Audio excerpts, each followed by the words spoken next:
नमस्कार दोस्तों, मैं हूं नीरज राय और स्वागत है आपका फार्मा हर्ट्स में। दोस्तों आज के इस वीडियो में हम फिर से बात करने वाले हैं 25 MCQs के बारे में, जो कि आपके एग्जाम्स में आ सकते हैं, कॉम्पिटिटिव एग्जाम्स के लिए भी ज़रूरी हैं और जो अगर आपका एग्जाम मान लो MCQ बेस्ड होता है तब वहाँ के लिए भी ज़रूरी है। इस तरह के क्वेश्चन पूछे जा सकते हैं, तो इनको अगर आप सॉल्व किए रहेंगे तो थोड़ा सा मैं बहुत ज़्यादा क्वेश्चन नहीं दे पा रहा हूँ, उसके लिए थोड़ा सा खेद है, बट जितने क्वेश्चन मैं दे रहा हूँ उसको अगर आप सॉल्व करेंगे तो आपको थोड़ा सा एक्सपीरियंस होगा कि किस तरह से सॉल्व करते हैं। तो इसके लिए हमने टेलीग्राम पे आपको क्वेश्चंस दिए थे और क्वेश्चंस दिए हैं, तो वहाँ पे मैंने केवल क्वेश्चन दिए हैं, तो आप वहाँ पे जाइएगा, पहले क्वेश्चन देख लीजिए खुद, और अगर क्वेश्चन आपको समझ में आता है तो पहले खुद सॉल्व करिए। मैंने वहाँ पे आंसर नहीं दिया है, तो आंसर के लिए आप वीडियो ज़रूर देखिएगा। तो चलिए शुरुआत करते हैं पहले क्वेश्चन की आज के इस वीडियो की। पहला क्वेश्चन है, naloxone is used in the poisoning. आप कहने का मतलब नैलोक्सोन जो होता है वो इस तरह से क्वेश्चन भी आ सकता है, नैलोक्सोन किसका एंटीडोट होता है। तो यहाँ पे जो सही आंसर है, देखो मैं ऑप्शन नहीं पढ़ूंगा, ऑप्शन खुद ही आप देख लीजिएगा। यहाँ पे सही आंसर है मॉर्फिन। मॉर्फिन का जो एंटीडोट है, मॉर्फिन पॉइजनिंग होती है तो उसके लिए नैलोक्सोन देते हैं। अगला क्वेश्चन है, the drug used to treatment alcoholism. मतलब एक साइड ऐसी ड्रग जो कि एल्कोहलिज्म को ट्रीट करने के लिए यूज की जाती है वो कौन सी है, एंटावेज, फोलिक एसिड और लार्जेस्टिल एंड नन ऑफ दीज। तो यहाँ पे सही आंसर है आपका एंटावेज। ठीक है, एंटावेज जो होती है वो एल्कोहलिज्म को ट्रीट करती है। मैं ऑप्शन नहीं पढ़ूंगा, मैं फिर से बोल रहा हूँ, आप ऑप्शन देख लीजिएगा। पेनिसिलामीन इज यूज्ड एज। पेनिसिलामीन को किस तरह से यूज करते हैं, तो इसका जो सही आंसर है ये है चिलाइटिंग एजेंट की तरह इसको हम लोग यूज करते हैं। अगला क्वेश्चन आपका है, ओवरडोज ऑफ डिजिटैलिस में काज। अगर आपको डिजिटैलिस की ओवरडोज हो जाती है, डिजिटैलिस की ओवरडोज हो जाती है तो वो उससे क्या हो सकता है हमारे बॉडी के अंदर, तो उससे हो सकती है कुमुलेटिव पॉइजनिंग। ठीक है, अगला क्वेश्चन है आपका, morphine poisoning caused death due to. कहने का मतलब अगर मॉर्फिन पॉइजनिंग हमको हो जाती है और उससे डेथ हो जाती है तो ऐसा क्यों होता है, मॉर्फिन क्या करता है हमारी बॉडी के अंदर, क्यों डेथ हो जाती है। तो मैं आपको बताऊं कि मॉर्फिन जो होता है वो हमारे बॉडी के अंदर रिस्पायरेटरी डिप्रेशन करता है, मतलब रिस्पायरेशन को डिप्रेस कर देता है, कम कर देता है और आदमी की डेथ हो जाती है। नेक्स्ट क्वेश्चन आपका है, the digitalis toxicity is augmented by. Augmented का मतलब होता है बढ़ना, किससे बढ़ती है डिजिटैलिस टॉक्सिसिटी, मतलब डिजिटैलिस टॉक्सिसिटी हुई है और हम कुछ क्या खा रहे हैं, तो वो इससे सही आंसर आपका है पोटेशियम। पोटेशियम जो है वो डिजिटैलिस टॉक्सिसिटी को बढ़ाता है। अगला आपका क्वेश्चन आता है, dimercaprol is used in the treatment of the toxicity produce by. मतलब किसके द्वारा टॉक्सिसिटी प्रोड्यूस होती है कि डाइमर कैप्रोल जो होता है वो यूज किया जाता है एंटीडोट की तरह, तो वो होती है मरकरी। ठीक है, Hg मरकरी जो होता है, पारा जो होता है, इसकी टॉक्सिसिटी को ट्रीट करता है। नेक्स्ट अगला का आपका है, alcohol in the body is. कहने का मतलब बॉडी के अंदर एल्कोहल क्या करता है, तो ये सारा ऑप्शन पढ़िएगा और फिर आंसर दीजिएगा। आंसर आपका सही है कि एक्चुअली क्या करता है नहीं था, आपके बॉडी के अंदर जब अल्कोहल जाता है तो उसके साथ होता क्या है, ये था। तो ये जो आपकी बॉडी के अंदर जब अल्कोहल जाता है तो ये बदल जाता है, मतलब मेटाबोलाइज हो जाता है कार्बन डाइऑक्साइड और वाटर के अंदर। ठीक है, मतलब वाटर में। ये आपका आंसर सही है। अब एक्सक्रीट मेनली बाय लंग्स हो ही नहीं सकता, एक्सक्रीट मेनली बाय किडनी ये भी नहीं है। ठीक है, और यहाँ पे जो सही आंसर है वो आपका है metabolise into the carbon dioxide and water. अगला क्वेश्चन है, मिथाइल अल्कोहल में काज। मिथाइल अल्कोहल अगर कोई ले रहा है तो वो क्या काज करेगा, सही आंसर है ब्लाइंडनेस। एक्चुअली मिथाइल अल्कोहल आपके अंदर ब्लाइंडनेस काज कर सकता है। अगला क्वेश्चन है, ethylene diamine tetraacetic acid is administered in the poisoning. आप, मैं फिर से पढ़ रहा हूँ, फिर से देखिएगा, ethylene diamine tetraacetic acid is administered in the poisoning of. किसकी पॉइजनिंग में दिया जाता है, सही आंसर इसका है लेड में दिया जाता है। अगला क्वेश्चन है आपका कि the methanol is converted into the body.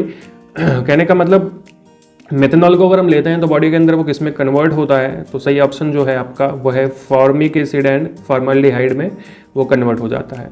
ठीक है, एक्चुअली मेथेनॉल ही जहरीली शराब होती है, आपको पता है शायद। अगला है, the poisoning caused by organophosphorus compound are effectively counteracted bye.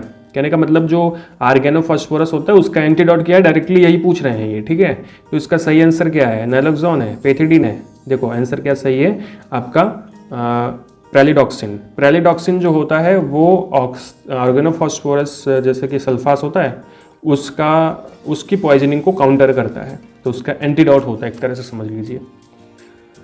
अगला है one of these is contraindicated in active tuberculosis. कहने का मतलब एक्टिव ट्यूबरक्लोसिस है और आपको कौन सी मेडिसिन दी जा रही है जो कॉन्ट्राइंडिकेटेड हो सकती है, तो वो हाइड्रोकार्टिसोन, आपको हाइड्रोकार्टिसोन नहीं लेना चाहिए, ठीक है। अब और सारी चीज़ें जो है इसी के लिए यूज की जाती हैं। अगला क्वेश्चन आपका है a specific narcotic antagonist is, इसमें से कौन सा स्पेसिफिक नार्कोटिक एंटागोनिस्ट है, तो सही आंसर है नेलॉर्फिन जो होता है वो एक प्रकार का नार्कोटिक एंटागोनिस्ट होता है। अगला क्वेश्चन आपका है 15 number, common side effect of morphine is, morphine का कॉमन साइड इफेक्ट क्या होता है, एलर्जी होती है, सिरोसिस लीवर होता है, या फिर कॉन्स्टिपेशन होता है, विसरल पेन होता है। देखो विसरल पेन तो हो ही नहीं सकेगा, ठीक है, मार्फिन से तो एलर्जी हो सकती है, लेकिन ज़्यादातर जो होता है वो कॉन्स्टिपेशन होता है, तो सही आंसर इसका है कॉन्स्टिपेशन। मार्फिन अगर ज़्यादा यूज करते हैं तो आपको कॉन्स्टिपेशन हो सकता है। अगला आपका ओवरडोज ऑफ बारबिचूरेट काज, अगर बारबिचूरेट ज़्यादा लिया जाता है तो आपको क्या हो सकता है, तो बारबिचूरेट ज़्यादा लें मार्फिन, हाँ, तो बारबिचूरेट अगर आप ज़्यादा ले रहे हैं तो क्या होगा, आपको रिस्पायरेटरी डिसऑर्डर या रिस्पायरेटरी डिप्रेशन हो सकता है। तो कहने का मतलब अगर हम ओवरडोज ले रहे हैं बारबिचूरेट की तो हमें रिस्पायरेटरी डिप्रेशन हो सकता है, हमारा रिस्पायरेशन ब्लॉक हो सकता है, जिसकी वजह से आदमी की डेथ भी हो जाती है। अगला होता है hypokalaemia, side effect of diuretic can counteracted by, अगर डायूरेटिक से हाइपोकैलमिया हुआ है तो उसको कैसे काउंटर करेंगे, तो उसको काउंटर करने के लिए हम क्या लेते हैं, तो हम लेते हैं पोटेशियम क्लोराइड उसको काउंटर करने के लिए, ठीक है। अगला है आपका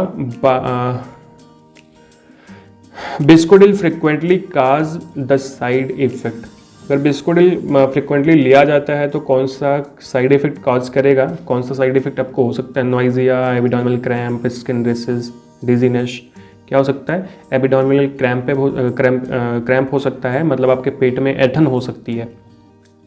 अगला क्वेश्चन आपका है generally food poisoning is caused by the micro organism, किस माइक्रो ऑर्गेनिज्म के जरिए आपको फूड पॉइजनिंग होती है, तो यहाँ पे जो है साल्मोनेला टाइफी जो होता है वो ज़्यादातर फूड पॉइजनिंग करता है और फिर आपको टाइफाइड हो जाता है, ठीक है। सही आंसर क्या है सर, साल्मोनेला टाइफी।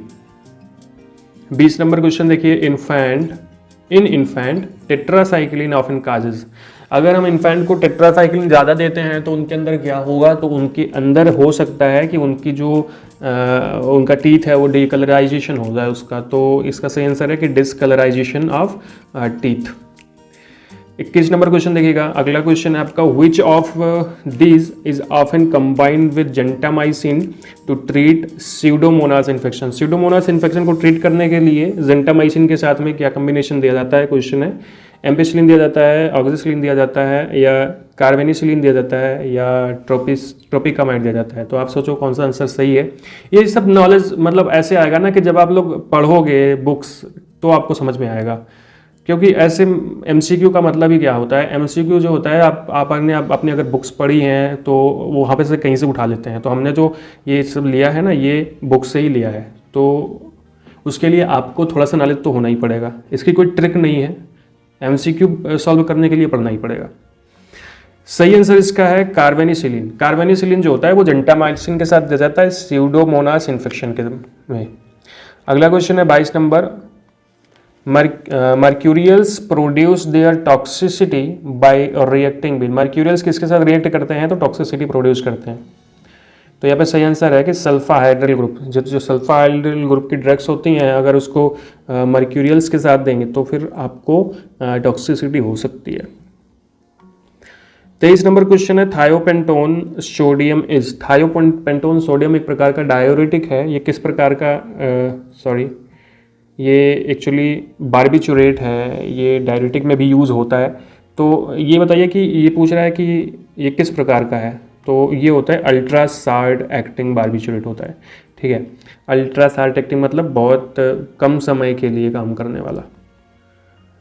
अगला है कि द डिफेक्टिव प्यूरिन मेटाबॉलिज्म में लीड्स टू, अगर आपके प्यूरिन का सही मेटाबॉलिज्म नहीं हो रहा है तो क्या हो सकता है? तो गाउट हो सकता है एक्चुअली। सही आंसर क्या है सर? गाउट। गाउट हो सकता है। अगला क्वेश्चन है कि death due to cyanide poisoning result from. Cyanide poisoning अगर है तो क्यों डेथ हो जाती है, क्या रीज़न है? इस तरह के क्वेश्चंस पूछे जा सकते हैं, ठीक है। तो आप सोचो कि साइनाइड क्या करता है आपके बॉडी के अंदर। तो साइनाइड जो होता है वो साइटोक्रोम ऑक्सीडेज को कम कर देता है, उस एंजाइम को कम कर देता है, उसके इनिबिशन की वजह से आदमी की डेथ हो जाती है। तो ये थे आज के क्वेश्चंस। मैंने मैंने बोला कि मैंने बहुत ज़्यादा डिटेल में आपको नहीं बताता हूँ क्योंकि ऐसे वीडियो लंबा होता है, तो मैं आंसर बताने के लिए करता हूँ। बाकी की जो चीज़ें इसमें छोटी छोटी चीज़ें हैं आपके पास, ऐसे आप सर्च करिए या फिर आप किताब से पढ़िए, क्योंकि ज़्यादा समय तो नहीं बचा है एग्ज़ाम, तो जहाँ तक है होंगे। और थोड़ा सा तैयारी करते रहिए और इस तरह के क्वेश्चन सॉल्व करते रहिए। अगर आपने हमारे चैनल को सब्सक्राइब कर दिया है तो आपका बहुत बहुत धन्यवाद। अगर आपने अभी नहीं किया है तो हमारे चैनल को सब्सक्राइब कर दीजिएगा। अगर वीडियो अच्छा लगा हो तो चैनल को सब्सक्राइब करके वीडियो को लाइक और शेयर कर दीजिएगा। हमें इंस्टाग्राम पे भी फॉलो कर लीजिएगा और आप टेलीग्राम पे भी ज्वाइन हो जाइए, वहाँ पे ये सारे MCQs आपको मिल जाएंगे। धन्यवाद।